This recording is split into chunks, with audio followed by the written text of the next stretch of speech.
So as somebody that's relatively scatterbrained and trains around 80 people per week, I understand what it feels like to have a very hectic day and feel scattered.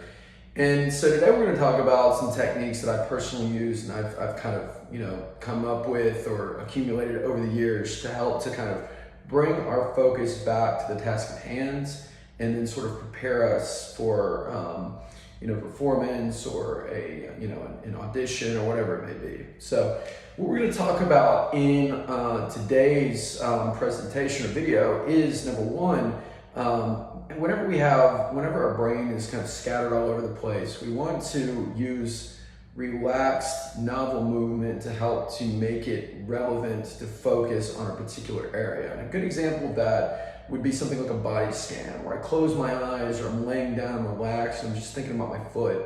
I'm imagining what it feels like, I'm thinking about wiggling my toes, and I'm kind of just slowing my brain down so it can kind of get that sensation, and then moving to my other foot, and then sort of moving up, this process. So rather than thinking about like 5 things at a time, I'm kind of slowing things back down to focus on one thing at a time and sort of moving up the chain. Then we'll talk about guided visualization, which for me is a massive game changer. They say, begin with the end in mind, and that's visualizing success in whatever you're doing. Finally, we'll do what are called some self-limiting tasks. And these are things that if you screw up, you know it immediately, and you can't have your mind on other things. They require you to have your full focus on that thing. And so just like we warm up our body for any particular task, we can warm up our mind to do the same thing. Okay, so stay tuned for today's segment. It's awesome. I look forward to guiding you into focus. So when we talk about kind of imaging our body and kind of regaining our focus, the first thing we want to do is get into a very supported environment where my head is elevated, my body, every other segment of my body can feel relaxed, so I'm not having to multitask amongst a bunch of different feelings. This is going to put me in a relatively relaxed position where I can kind of focus on one area at a time. And I'm going to use my arm as an example. So what I want you to do is we're just going to focus on your right hand. Okay, my right hand is outstretched. I'm just kind of thinking about each finger, starting with my thumb, kind of moving to my index finger, moving across to my pinky. And I want you to imagine that area relaxing and just sort of, focusing on what it feels like right now, and just imagine it sort of relaxing, sort of melting into the ground a little bit. Okay, then I can just sort of start to move my fingers. I can focus on what that movement feels like. I can tap each individual finger, or I can move them as a unit. All right, then I'm going to picture my fingers moving with my forearm, just doing a little bit of a curl, opening.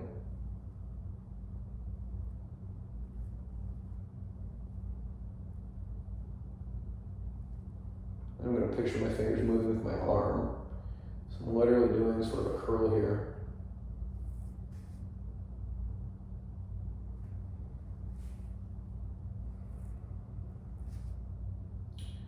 I just want to imagine it relaxing as I straighten my arm out, and then contracting as I sort of curl up.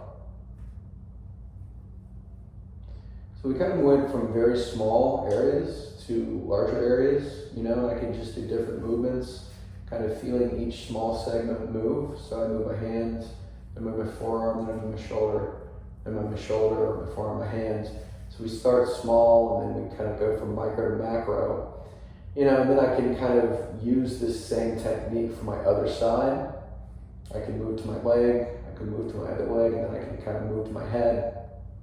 And then, also image the areas around my torso. But I like to do it that way, kind of just focusing on each limb first, and then just sort of focusing on, kind of tensing my arms, relaxing my arms. But again, by focusing on each individual area, we can start to really key in and kind of train our focus to kind of get into our body again before we move into larger, more self-limiting movements I'll show you next.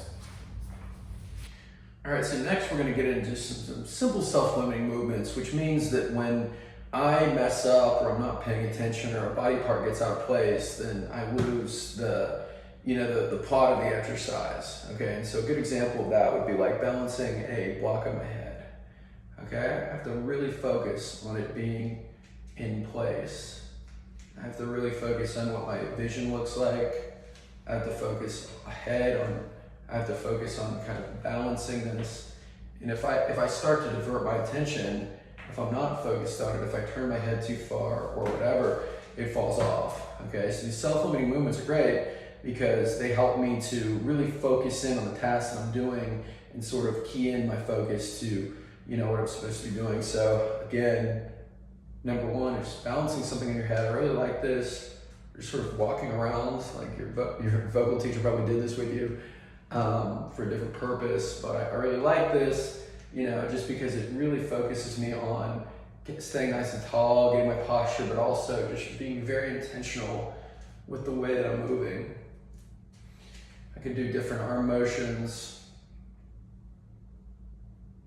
I can kind of focus my gaze on places where I want it. But this kind of small weight on my head ensures that, my body stays stacked under itself, which is also a great benefit. Another one would be just to do something like focusing on my hands, and doing things where I'm coming down on my knees, coming up, and I'm standing. I'm making different movements with my hands. I'm just focusing on controlling it. But doing that is like coffee because it just focuses you on just kind of opening things up and keeping your attention on whatever thing that you're doing. So then when we go to warm up and you go to practice, this and that, you'll be all that much more focused. You'll have slowed your brain down to focus on this one thing.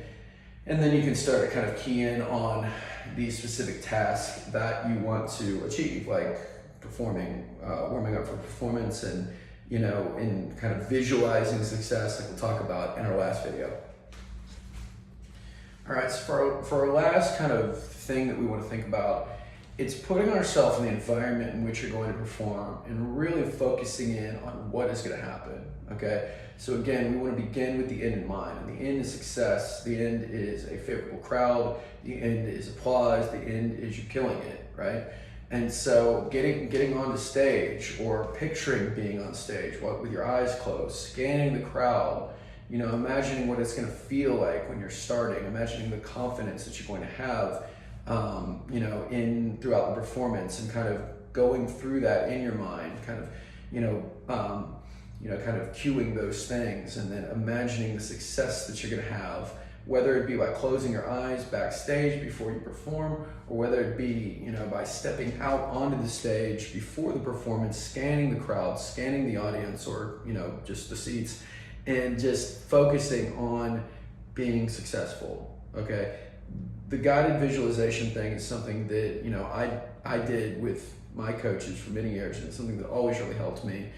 Something that, as part of your prep, just taking maybe 3 to 5 minutes to really focus on that and get into your vocal warm-up, get in your physical warm-up, whatever you do, whatever else you do to get into your body. But kind of by following those novel movements, getting focused and then focusing on what is going to happen, not only do you regain the focus, said that a lot in this video, necessary to be successful, but you also gain the confidence too. So you're kind of, prepping your own success, and that definitely is the most important thing. So you can go into your physical warm-ups, with the best mindset and focus possible. Give that a try. Let us know if you have any questions.